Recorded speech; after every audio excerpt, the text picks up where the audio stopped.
James Laughlin, welcome to the podcast. Dr. Paul Taylor, so good to see you, my man. Pleasure to be here. I think I might have all the swear words out of my system before we get on. There's no fun in that. Oh, Jesus Christ. Just for the listeners, I'm having such tech issues. It's just like I'm a muppet on this end. But I actually think it's the technology. I don't think it's me. I would agree. Thank you. Thank you, James. Yes. So we're going to talk all things high performance, right? You are a globally recognized high performance coach, a 7-time world champion musician. So you're what I call a pracademic, right? Somebody who's actually been there, done that, and then dug into what's behind it and now coaches other people on it, right? And you happen to be from about 30 miles or 20 miles down the road from me, as it turns out. And I was a guest on your podcast just the other day by synchronicity. It's unbelievable how it happened. And God, we need to get you on about another 10 times. We had so much to chat about. Yes, it was actually a fun podcast. But let's focus on it. So when did you leave Northern Ireland, and were you under witness protection? Yeah, the relocation program. Possibly. So I left in 2004 to Vancouver, Canada, and then went back for a couple of months and then headed down to New Zealand. So I've been here 20 years. Right. Okay. And why Vancouver first? So I had two options. I had Lisburn or Vancouver. So for those that are listening that don't know of Lisburn, it's a little town in Northern Ireland. So which I ended up living about 10 miles away from that, a place called Moira. I know Moira. So I used to hang out in Lisburn quite a lot. That's brilliant. I love it. Well, the two reasons were I wanted to be in the world's best pipe band, bagpipes and drums. One of them is called Field Marshal Montgomery there in Lisburn. I remember that. They're bloody brilliant. And the other one is Simon Fraser University in Vancouver, Canada. So when that opportunity came up, I shot straight over there, and I got to experience a bit of North America.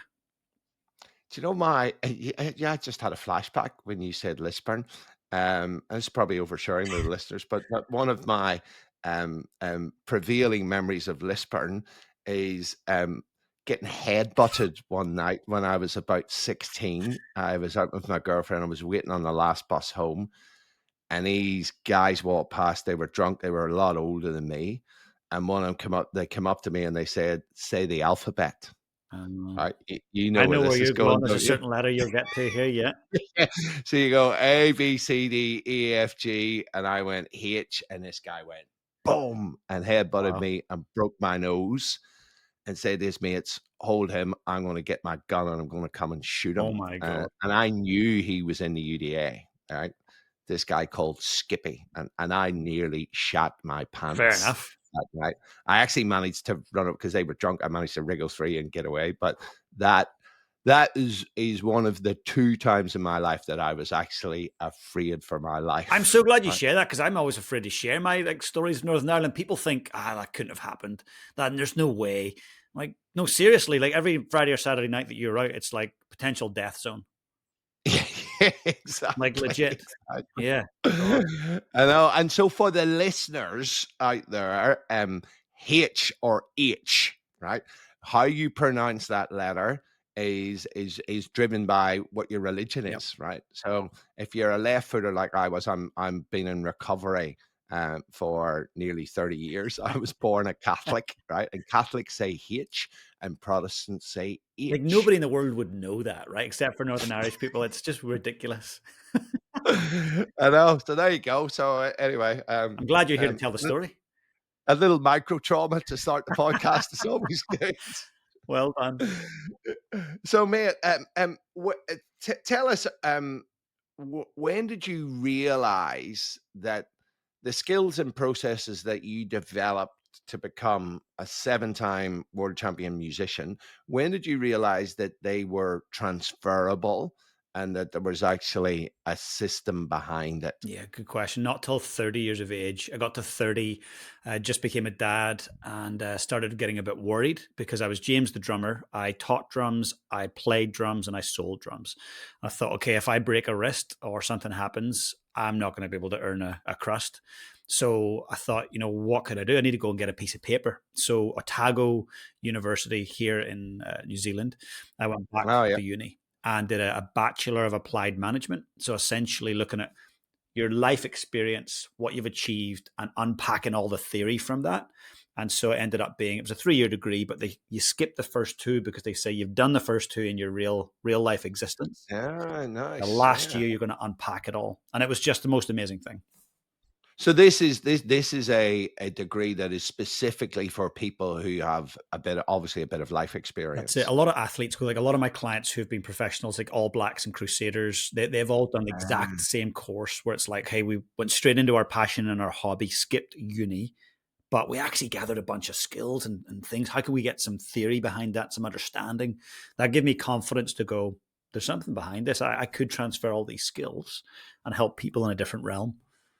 And I've never heard of a university degree like that, and it makes so much bloody sense. It's like a real world. I suppose the closest thing to that I'm aware of would be like an Yep, MBA.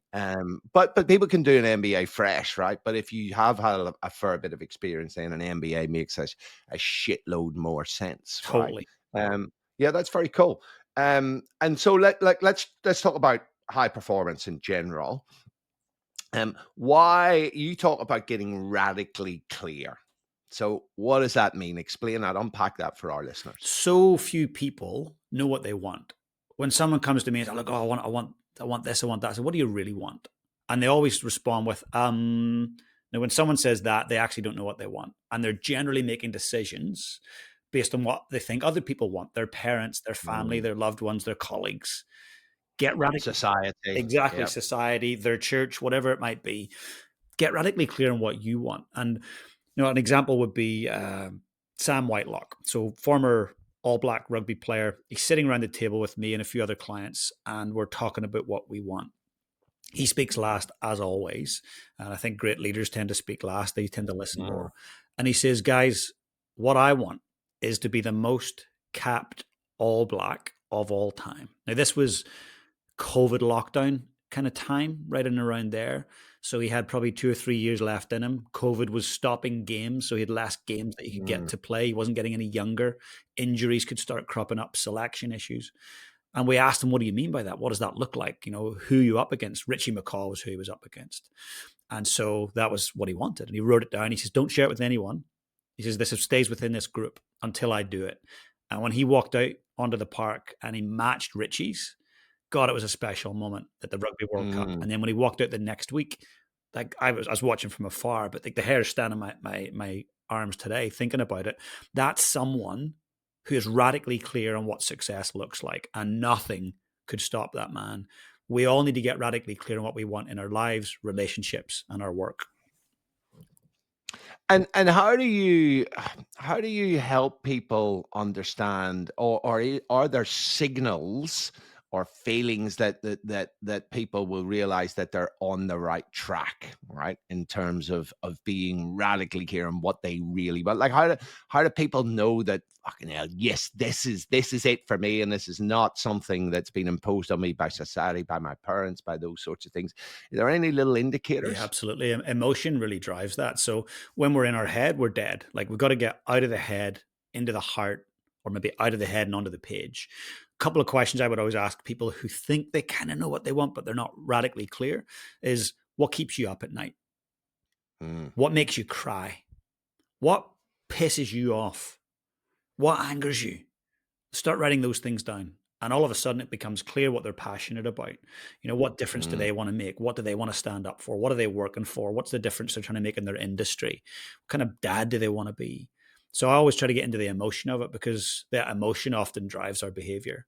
And when people are Mm. up here, like, who picks, I want to be a lawyer at 18, and they go and do a law degree? I mean, That's madness. At 18, you should be on a Kontiki bus, traveling around Europe, getting pissed, having fun. Just, you That's know what I right. mean? You shouldn't be studying law. You should be having fun. You're 18 to 25. Go and try things. Say yes. Be an entrepreneur. Work for others. Once we get into those mid-20s, that's the time to get radically clear. Where do I want to go? What does success look like? Yeah, I think that's critical. So my daughter is now 19 and she's at uni, and when she was finishing school, I was like, you need to go travel. You need to go see the world. Like just and you know, we talked about different options. And like go to Asia, go and see different cultures, see different people. And I tell you that 2.5 months that she had, you could see that she came back a changed There you person, go. right? And now she's just like every holiday she wants to go travel. And I think it's really, really important to go and see the world, see different cultures, you know, work out kind of who you Mm, are, what sort of person you want to be at that age is critical because we're just in the bloody system, aren't we? 100%. You go to school, you then either go to university, you go and get a trade, and that's it. You're friggin' on a path. Actually, interesting. My Colin Carley's nephew has just come over from Switzerland, right? And what they do in Switzerland is you get to, I think it's our equivalent of year 10, and they actually say to them based on their scores, right? You lot, you're off to university. You lot, you now need to do a trade because you don't have the results, and maybe the academic way is not suitable for you. You need to do a trade, and you need to pick a trade now. And you're out. And this guy's 16, and he's out chefing, working really late at night. Awesome. Developing a trade at the age of 16. But um, I just think it's too young to be set in a path, right? I get that. That's all laid out for you in terms of It's that. a bit scary to think Um, that at that age you need to be making those decisions. I yeah, think just being trying lots of things. You know, yeah. I sold ice creams when I was 14. I was a waiter in a little restaurant in Denadri when I was 16 to 19. I then taught drums for, I don't know, $12 an hour. Like, try a bunch of things, work for other people and learn, but don't Mm. settle for what someone tells you should do. Yeah, no, absolutely. So we've talked about that radical clearness and a little bit of a steer on this. Now, you also say it's important to be full of BS. You're full of BS, Yes. belief systems, 100%. Talk to us about belief systems. Give us the whole thing. Where do they come from? How do you get clear? How do you build a system? And how do you understand where those beliefs are coming from? Yeah, absolutely. So a couple And if they're serving you or not, right? 100%. Well, they're either empowering or disempowering, right? And often our beliefs are given to us by school, family, Mm, church. All these yeah. things are on a social media now, traditional media, people that we spend a lot of time with. That's what forms our beliefs. Anything that's repeated to us or we repeat over and over, we begin to believe. Now, I don't know about you, but I believed in a fat guy in a red suit with a white beard and Yes. he delivered presents. Now, that belief was bullshit, right? And eventually, I rewired that belief at school at the age of 7 when someone said, "This guy's a fake." It's your parents. Now, that's a good thing because we can do that with any belief, right? So, when you look at a psychological model, say the BAB model, where it's beliefs will influence your attitude and your attitudes will influence your behavior. Now, we all want Mm, to go straight to behavior. I want to go to the gym 6 days a week. I want to eat no UPFs. I want to do all the good things. Well, actually, don't start with the behavior, start with the beliefs. What do you believe about health? What do you believe yeah. about nutrition? What do you believe about money? And so high performers spend a lot of time in their BS. It's subconscious, but to get into that subconscious, we've got to learn to repeat and use incantations, writing down what we do believe rather than what we don't. So, but let's take a Irishman. So if I'm on stage, I'll say, guys, don't be kind. Just give it to me. When you think of an Irishman, what's the first thing that comes to mind? So here's what I hear down this part of the world: Guinness, drunk, leprechauns, fiddly dee potatoes. Right? I hear all this, right? And I'm like, good. And petrol bombs. Yeah, I haven't heard that one yet, but I'm sure that's coming.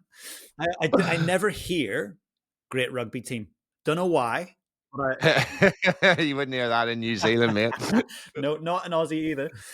So that's their BS. And I remind them they didn't need to think about that for very long. It's sitting in there. Now, the same thing is Mm, sitting in there, Paul, about our potential, about our careers, about our health, about our bodies, about money.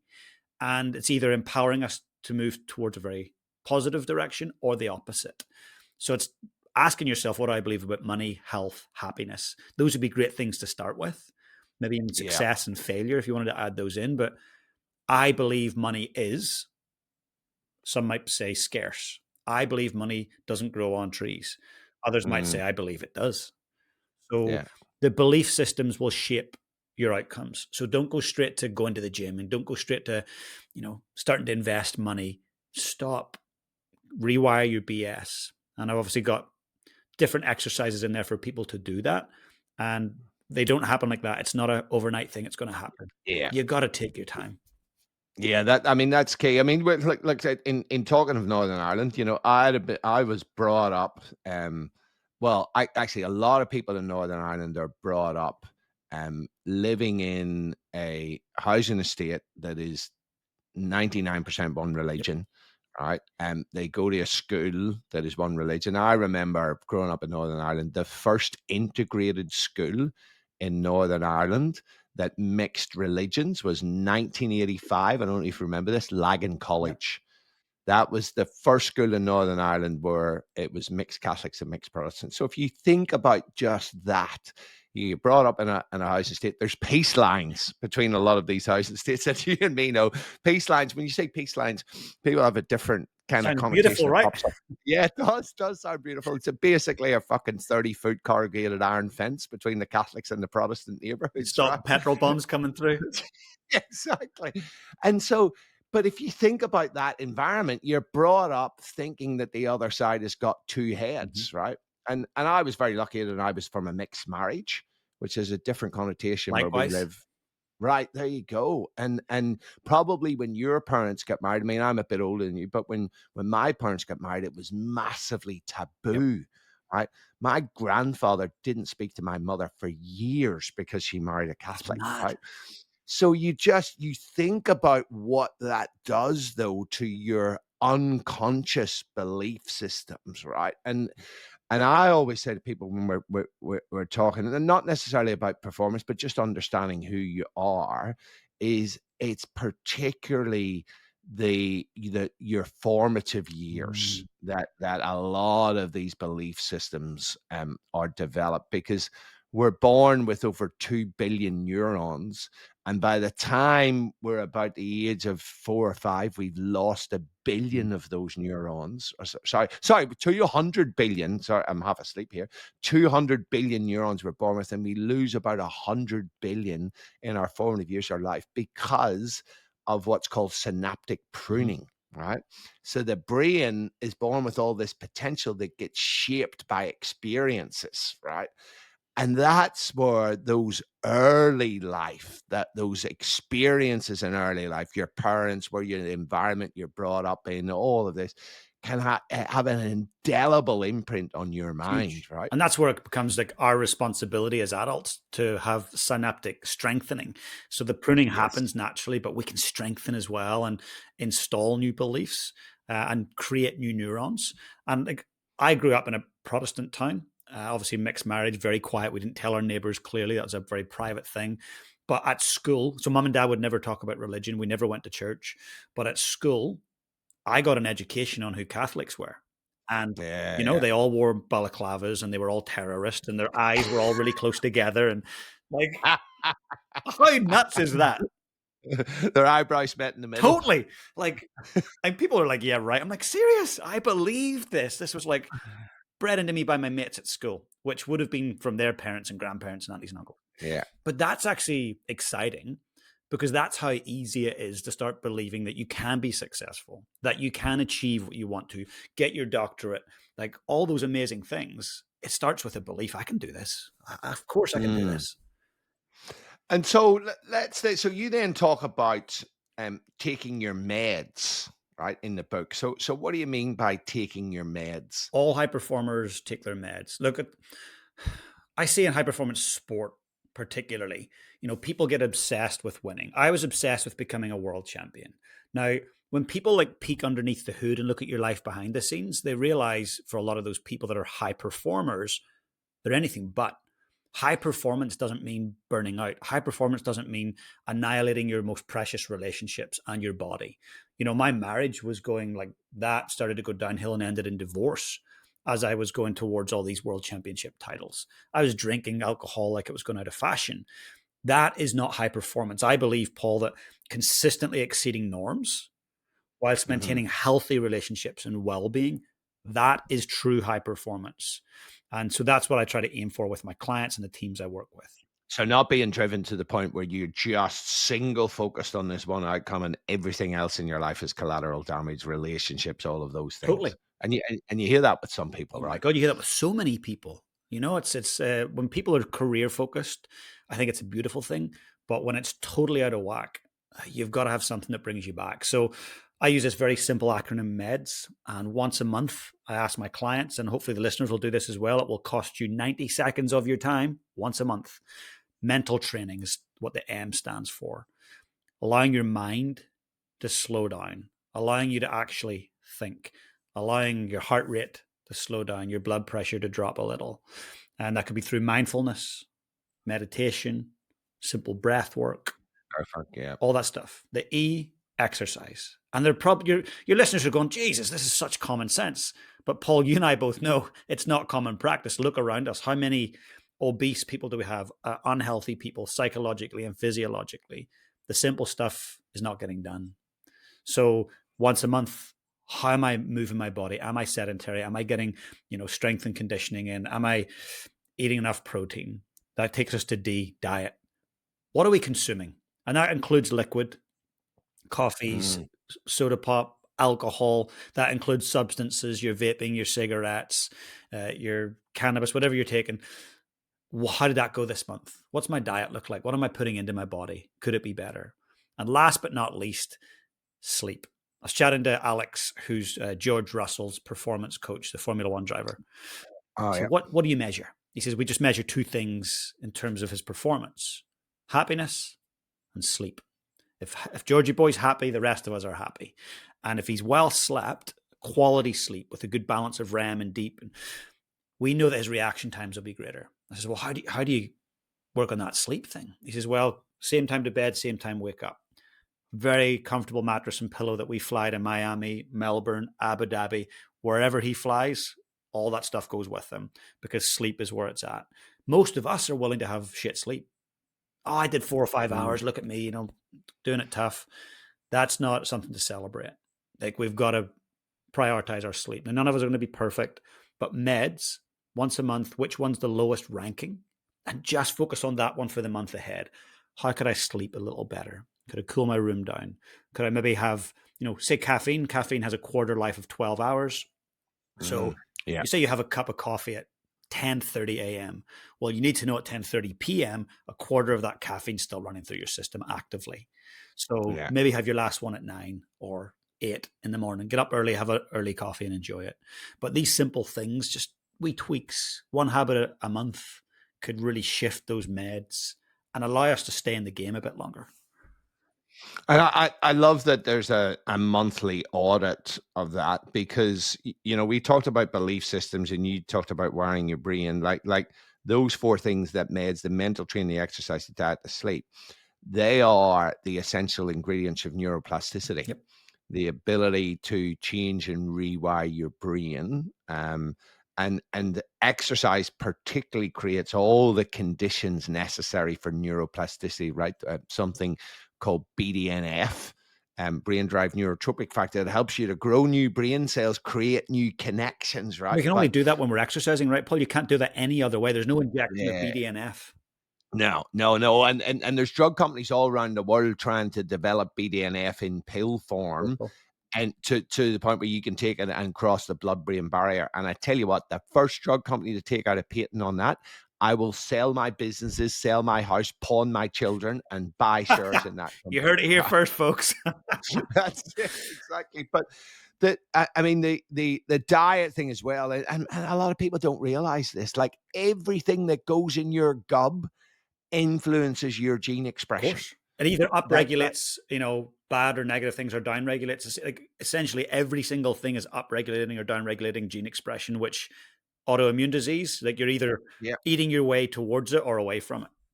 yeah, absolutely. And supporting, diet supports all of the chemical reactions. Like we are an ecosystem that relies on external inputs to be optimal, right? And 100%. and some of those inputs being diet, what you stick in your gub, how much you move your body, and that recovery. Like you're talking about George Russell and flying around. I pick my hotels because I travel a lot, as you probably do with corporate speaking, and I pick my hotels based on the comfort level of the bed and the I love pillow, it. right? And sometimes if I'm going away for a while, I've got space, I'll take my own pillow with Smart. me, right? Honestly, it's the small things that are the big things. Yeah, And then what's absolutely. interesting, Paul, is that so many people think setting goals and being a high performer and winning in whatever realm, that it's psychological.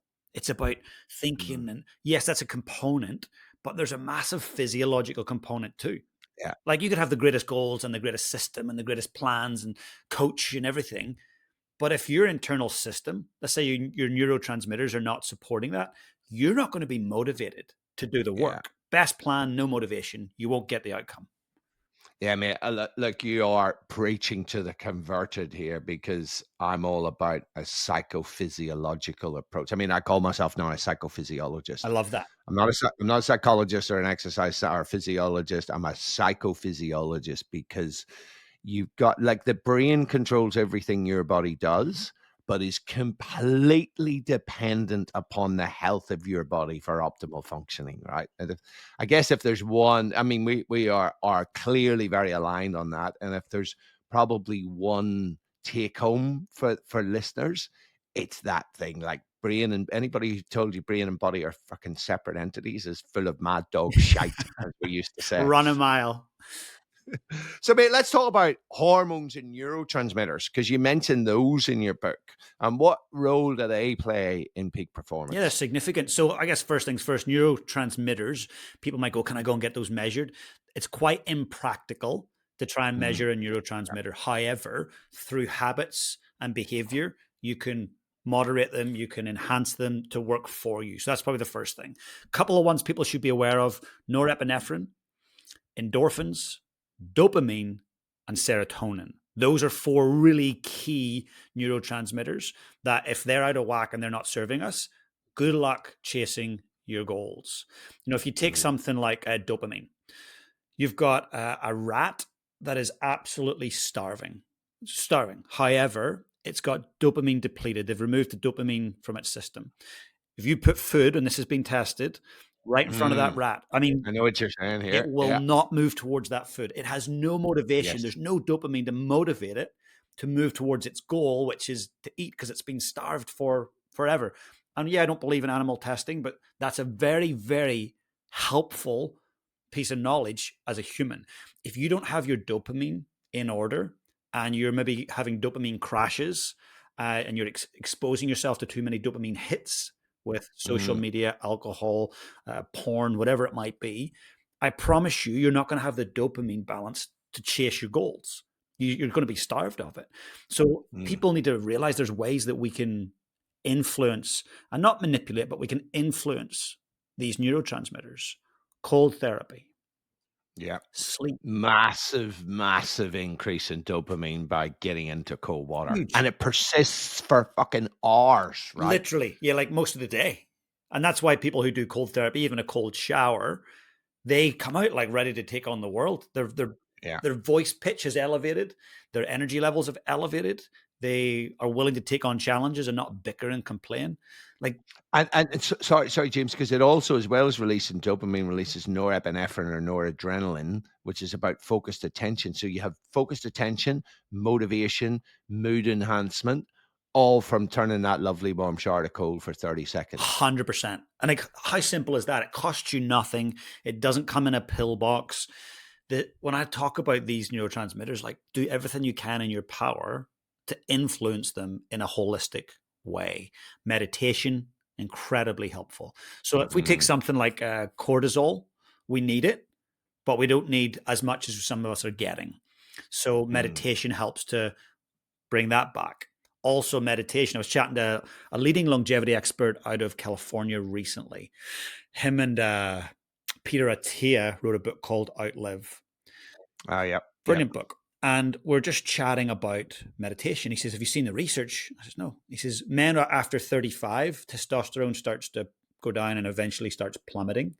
His meditation has been shown if we do it twice a day for 2 to 5 minutes, it starts to level it out. And then eventually we start to see natural incline in testosterone. Really? I did not know Yep. that. Wow. I was blown away because I'm like, great, I'll keep meditating. So that was quite Okay. fascinating. Yeah. Yeah. These Wow. these neurotransmitters don't downplay them. They are a thing. They are very important in our motivation. If you're looking for Tony Robbins every Monday and Tuesday, Wednesday morning, stop with that crap. I mean, he's amazing at what he does, but don't rely on that crap. Sort your bloody hormones out, and you don't need injections. Some of you go to your GP, great, that's awesome, but most of us can manage these things through changing our habits and our behavior. I think the key thing, I really want to double click on the dopamine. Who's the lady who wrote, the professor who Dr. wrote Anna the Lemke, Dopamine that's the Nation? one. Yeah, and she highlights a whole heap of research in that, which is really cool research that shows that there's a difference between cheap and easy dopamine and dopamine that you earn, Yep. right? So cheap and easy dopamine, you talk to them all things like pornography, food, alcohol, drugs, scrolling, right? This is why we get addicted and our kids get addicted to smartphones, is that scrolling, those little dopamine hits and the surprise Yep. that you get, the novelty, right, is something that just keeps you doing that.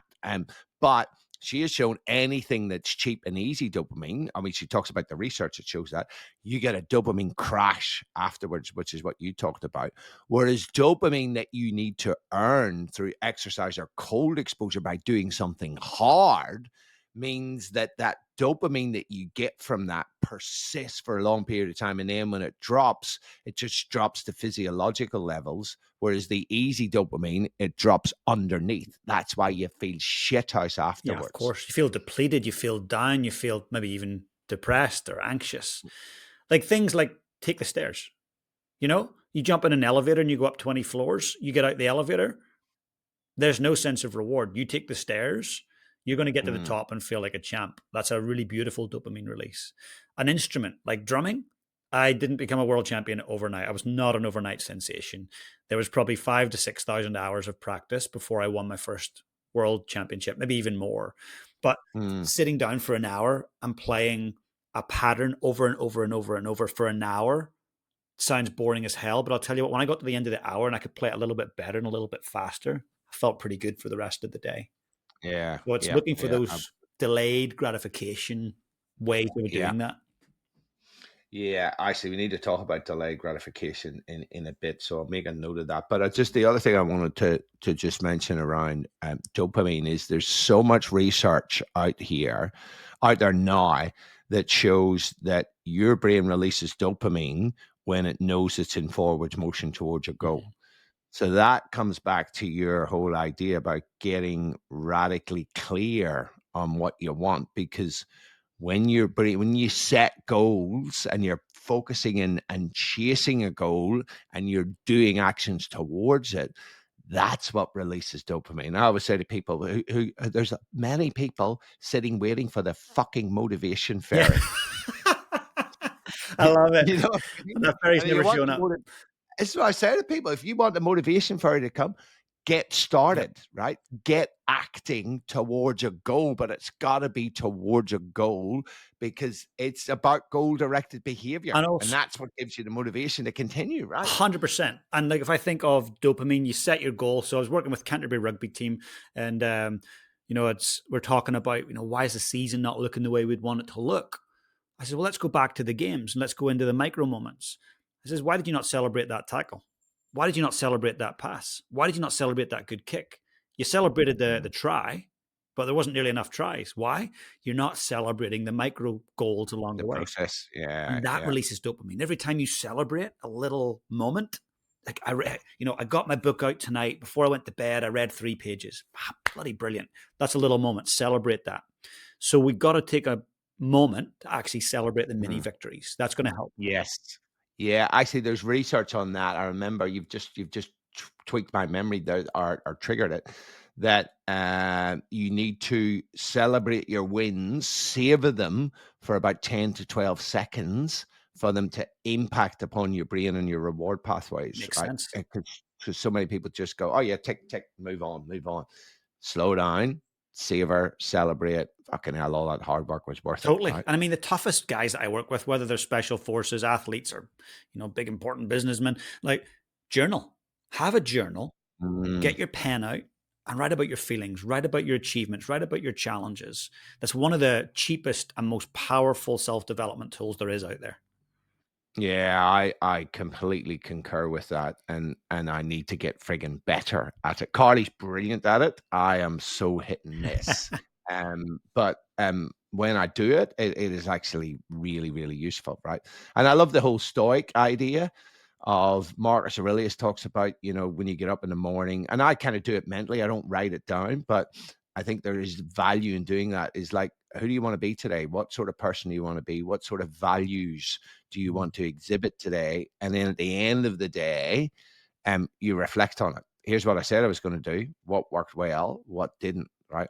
That whole process of observing your behavior. It's like you talk about taking your meds monthly. It's that observation around, here's what I said I wanted to do. How did I do? We've got to keep ourselves in check with it. No one else cares nearly enough to check in on us with our goals, with our self discipline. It's our job, and you've got to participate in your own rescue, and like every day. I like it. Yes, That's very cool. Yeah, participate in your own rescue and participate in your own fucking destiny too, shit, right? yeah. Now let's talk about because you're a little bit critical around traditional Mhm. education and how it kind of comes up short when it comes to peak performance.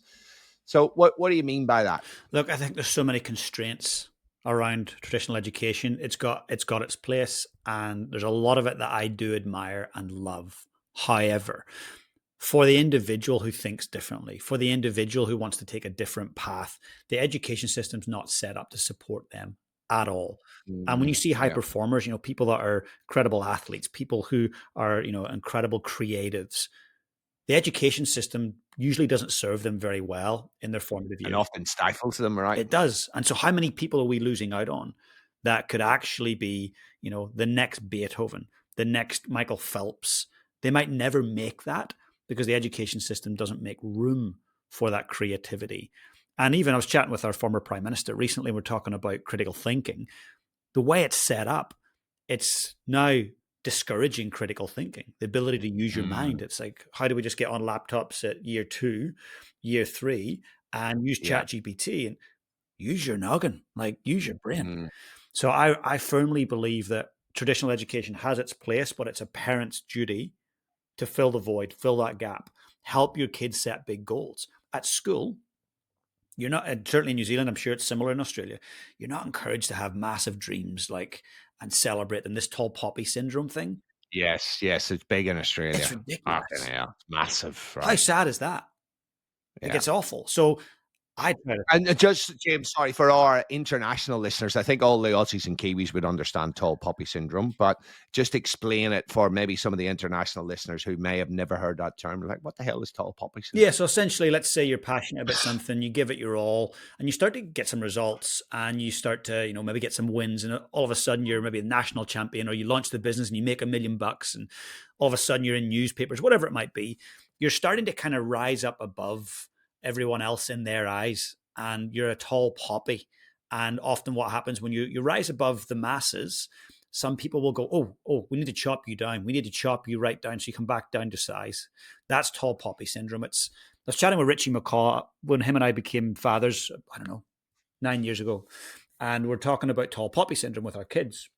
And he said, James, when someone tries to blow out someone else's flame, it doesn't make theirs burn any brighter. Oh, that is fucking I good. I love that. like that. That's Yeah, cool. so that's his perception. And I says, did you receive tall poppy syndrome? Because obviously New Zealand's most well-known rugby player, arguably one of the world's most known. The best. Yeah. And he says, James, when I received it, and I received it a lot, it made me double down. It made me Mm. just get to work. And I think that's pretty cool. That was his response. So it's up to you and I how we respond to that kind of naysaying and critics. And you got to take the high road and keep moving. I remember the Richie McCaw thing. All right. I bought his book, The Real McCaw, which is a friggin' brilliant book. And I was reading it, and then one day it just disappeared. And I'm like saying to Carly, have you seen my book? And I'm thinking, fuck the hell, did I leave it on a plane or whatever? And then one night I was walking past Oscar's bedroom, who was 10 at the time, and it was 10:30, and I could see a light, right? And I opened it. I thought, you little shit, what are you doing? And I opened the door and went in, and there's Oscar sitting up in bed with a head torch on, with my book, The Real McCaw, with a highlighter, reading it and highlighting it, That's right? amazing. Was just, and he did that for his karate, right? Because he was big into his karate. And when I think he entered into the national karate championships, and he wasn't supposed to get in because he was too young, but they screwed it up in terms of the entry. So his sensei's wife just entered him into the Australian Open, and I was talking to him about it. And we were thinking, right, so we're going there, and I said to him, look, Oscar, look, this is just going to be, because at that age, a year makes a big difference. And I said, look, let's just go and have a crack, right? And you'll get some great experience for next year. And he just stopped and he looked at me and he said, Dad, what are you talking about? I'm going to win it. And he ended up winning it, What right, a a year legend. early. But a lot of it was the stuff that came out of Richie McCaw's book, right?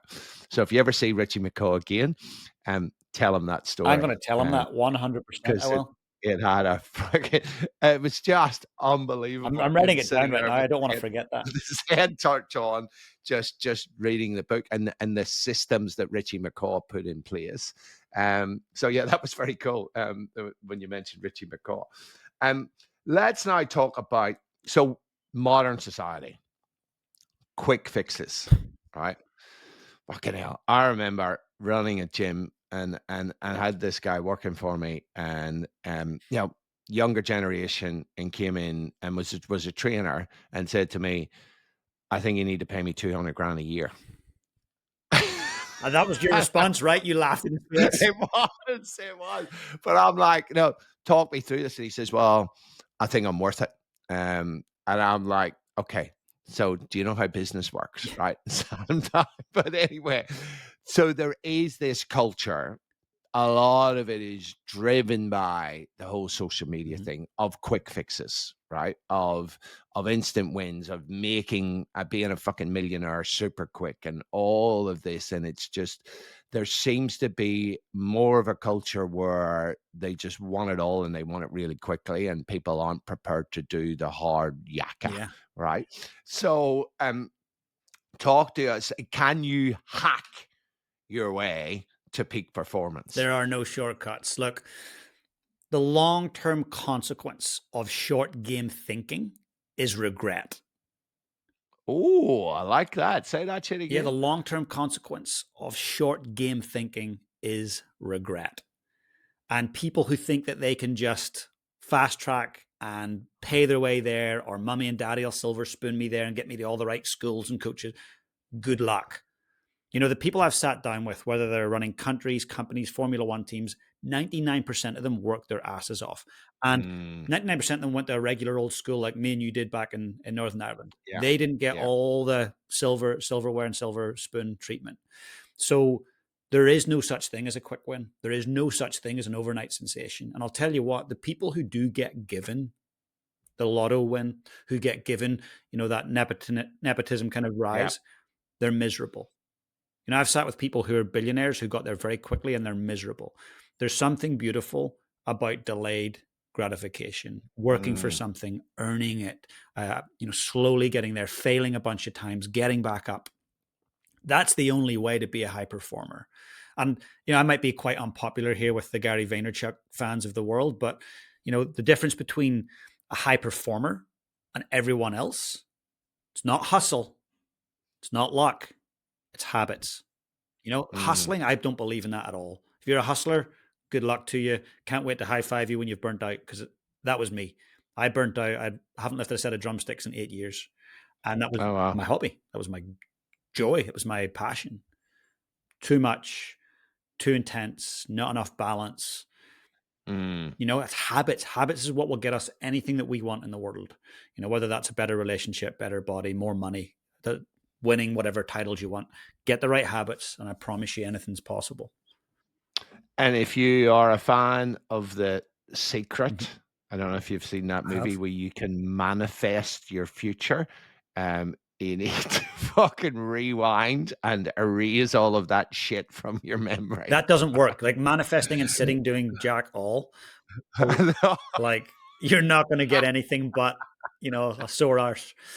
That's right. So You- You're gonna fucking manifest long-term failure. That's what you're gonna manifest 100%. by not taking action. In fact, in the book, Paul, I share with everyone a really powerful visualization technique. Now, visualization and manifestation, different things. And Yes, I walk yes, them through like, this is how you visualize your future. This is what you focus on, what it sounds like, feels like, who's going to be there at the finish line.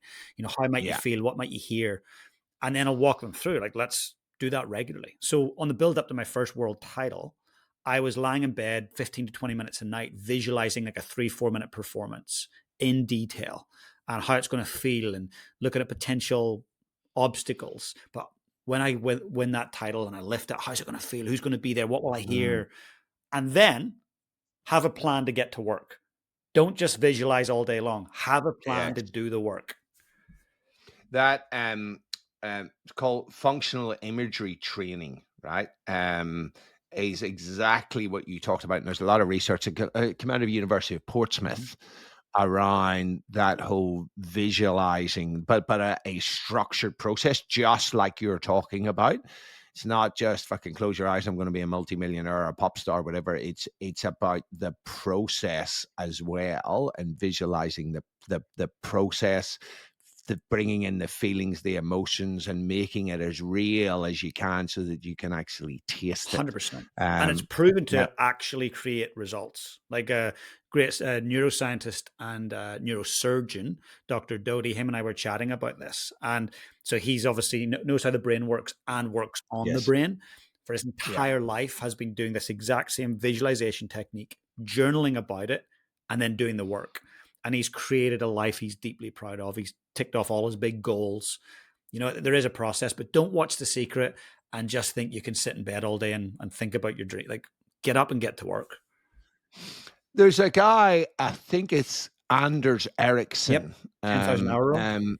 Yes, yeah, but he also talked about a process. Now, this is buried deep in my memory banks, years and years and years ago, about the whole deliberate practice, Deliberate right? practice is the key. Yes, yeah. And I actually use that. So I'll tell a story, and then I want you to give the kind of color around this, or why this is important. So, when my kids were doing karate, I eventually thought, I was going to all these tournaments, and I thought, fuck it, I may as well do karate, right? And then I set myself a goal, to become Australian Masters karate champion, right? And I'd never done karate ever. But what I did, and kumite, which is the combat bit, right? And I can't, my fucking hips are shot because of soccer, so I can't kick. So all I had was punches, front punch and reverse punch, right? But what I did is I got a coach who was a multinational champion, right? He was down at our dojo, and I would get him to teach me the skill, the front punch and the reverse punch, but I would get him to then film me do it, and I would film him do it. And I'd go home and I'd watch him in slow motion and break it down. And then I'd watch myself in slow motion and see what was different, and then adjust and film again, and adjust and film again.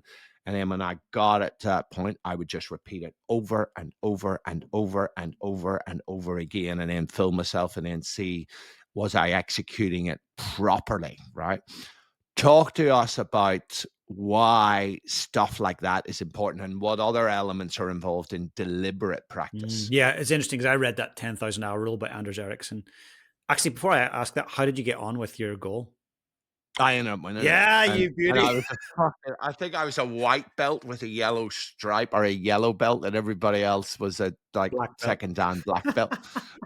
That is outstanding. Well done. But that's the proof is in the pudding, right? And I mean, actually, me and that was a brilliant moment because me and Oscar both became Australian champions on the in same event. on the same event. Yeah, That's which was seriously very cool. special. Yeah, it was very And cool. that's when you come down to actually, that's not luck. There was some habits and discipline there. What did you both do, you know? So Yeah. Anders Ericsson would say, the 10,000 hour rule. So I heard this when I was 10. I'd been drumming for a year. And I thought, oh, all I've got to do is do 10,000 hours and I'll be the world's best. And so, I'm maybe 2,000 or 3,000 hours in. I'm like, God, I'm still pretty average. And then I started reading again and seen this one line that said it's only going to work if there's deliberate practice. Oh, shit, what does that mean? So I got a VHS cassette tape called The Essential Principles by the 16-time world solo drumming champion Jim Kilpatrick.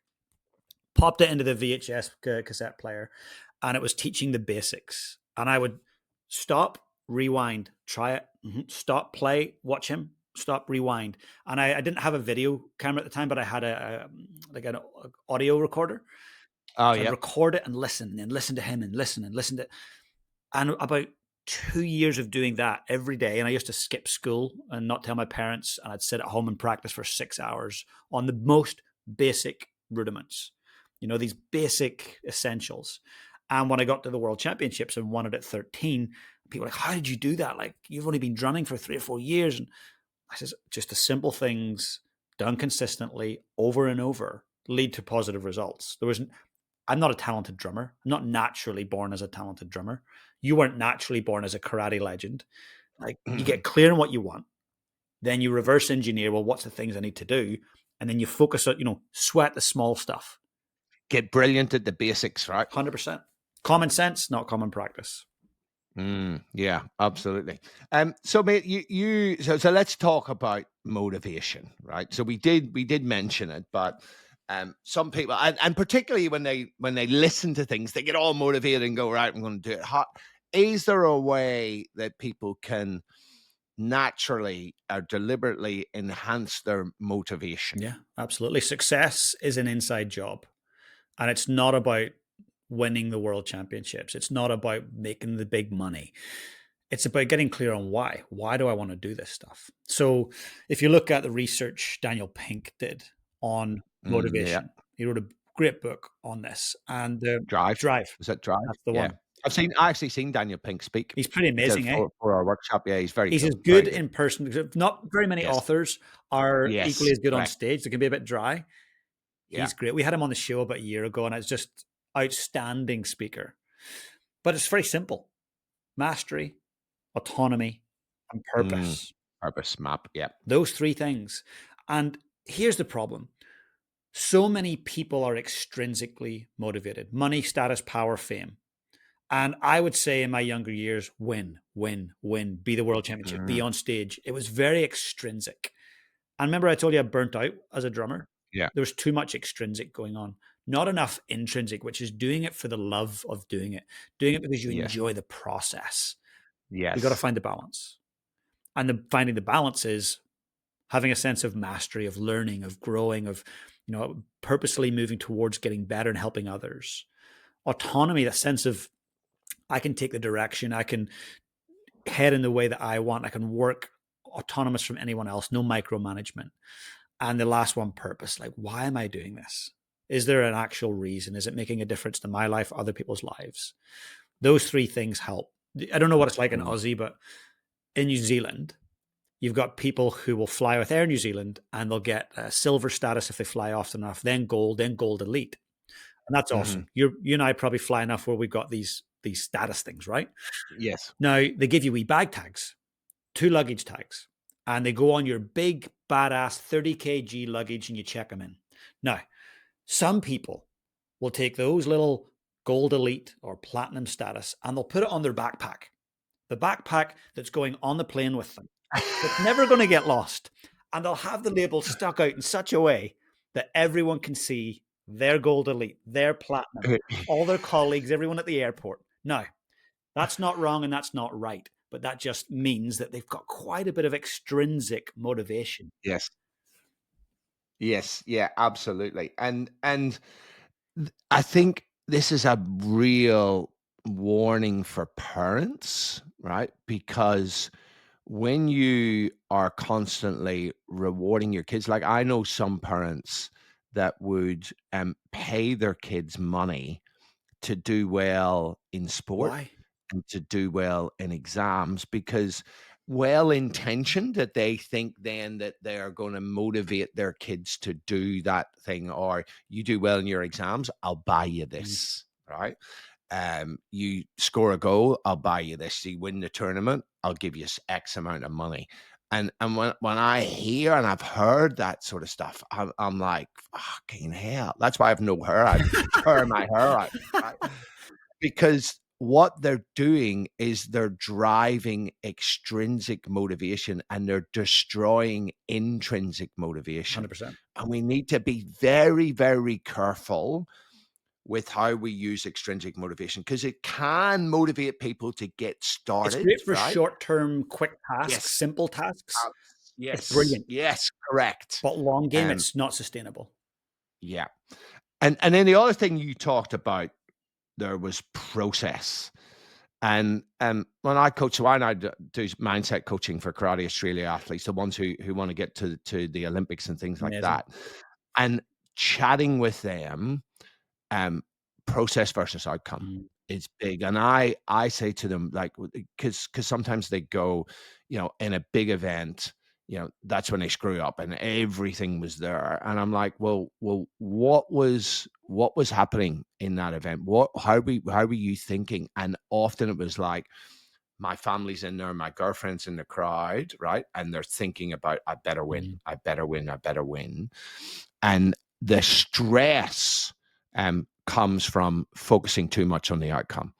And then I show them the research that shows that over arousal inhibits motor control. So when you're over aroused, right, when your arousal systems are too high, it actually slows down your reaction time, right? There's a sweet spot for arousal. And that over arousal comes from thinking about the outcome rather than the process. Like, what do I need to do? What skills do I need to execute, right? And as I say to those athletes, process beats outcome every fucking day of the 100%. week and twice on Fridays. I 100% agree. Whether I'm working with rugby players or tennis players, it doesn't matter. If you follow the process, you're going to get better results over the long term. And what you said around they were thinking and it affects motor motions, fine motor motions, goes back to that model you and I talked about earlier. Belief, attitude, behavior. And the behavior is the motor control, right? So as soon as they're starting to believe, oh, if I don't win this, I'm not enough for my girlfriend in the audience. Yes. I'm letting my mum and dad down in the audience. That's the belief. I'm a failure. I'm a disappointment. The attitude then goes, oh, shit. Well, I better step up and all pressure's on. I better not lose this. Then all of a sudden, as you say, things start to slow down. So you get into the brain, top 2 inches. That's where everything's managed and controlled. Yeah, absolutely. So so last couple of questions, because you're right that high performers aren't busy. Correct. Which kind of seems counterintuitive. If you want to be a high performer, you've got to fucking work your ass off and be busy. So tell us, what do you mean by that? So at a client come to me and say, look, James, I'm not getting the results I wanted. And I says, yeah, why not? I'm just so busy. Got too much on. I says, great, give me your phone. Just give me the phone. I says, get screen time. Reality check coming his way. It's 4 hours a day. So Facebook, 9 hours, 51 minutes in a week. I says, mate, how many of your clients are on there? How many of the things that are going to help you become successful in your sport or field going to be on there? He went, none. TikTok, 8 hours and 20 minutes a week. And you can see where it was going. Another 5 platforms. Yeah. I says, you don't have a busy problem. You have a priority problem. Yes. So the true high performers aren't busy. They are priority focused. I talk about MVPs. If you don't know your MVP, don't get out of your bed. What's your most valued priority today. What's that? One in your professional world and one in your personal world. You don't know I that? like it. Don't get up. Like, because otherwise you're just kind of bouncing from thing to thing and you're straight on your phone looking at your socials and answering emails. And We then drift through life and we get just sucked into those old habits and old routines, right? That often don't serve us well. 100%. Prioritize your priorities. You know, if you look at the average leader, did a study on CEOs, and they were asked, what's your number one value and priority in life? About 99% of them, family. Okay, great. For the next 2 weeks, we're going to do a time audit. You're all going to report a time audit. So for the next 2 weeks, they did that. They came back and they reported that they spent on average 3% or less of their day with their family. That's less than 43 minutes a day present with their family. Massive values alignment.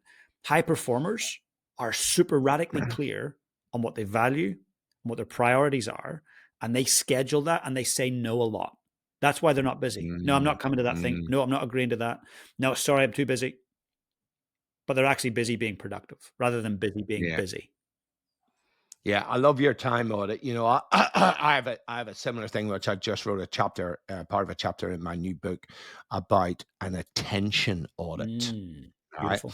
Like, where is your attention placed on a daily basis, and is it placed on the places that it needs to be for you to become the person that you want to be? Beautiful. Right, and that includes not only how much of my attention is on social media or watching shit TV, how much of my attention is in my own head, right? Fucking struggling with my thoughts and my emotions and those sorts of things, because whatever you pay attention to, your brain commits cells to. 100%. That is just absolutely critical. So James, we do have to wrap up, unfortunately, and I think I definitely need to get you back on the podcast here. Where can people go? So your book is The Habits of High Performers by James Laughlin. Where can people go if they want to find out more about you, other things that you do, if they want to book you as a speaker, either in New Zealand, across the ditch here, or anywhere else? Where's the best place to send them? Oh, thanks, Paul. It's been great chatting. So a couple of things. If they want, I'd like to give them a high performance planner for free. And they can just go to jjlaughlin.com/planner. And if you want to put that in the show notes, that would be awesome. Yes. Secondly, if they're on LinkedIn or if they're, Instagram, just James Laughlin, they can connect in. Obviously, I run a podcast, Lead on Purpose. If they want to listen, they'll hear the amazing Dr. Paul Taylor very soon on there. And then the book's available, all good bookstores. Amazon Australia will have it. And if they want some of the extra one-to-one client resources I have, they can go to thehabitbook.com and they can get it in there. If they buy the book, they get all those resources too.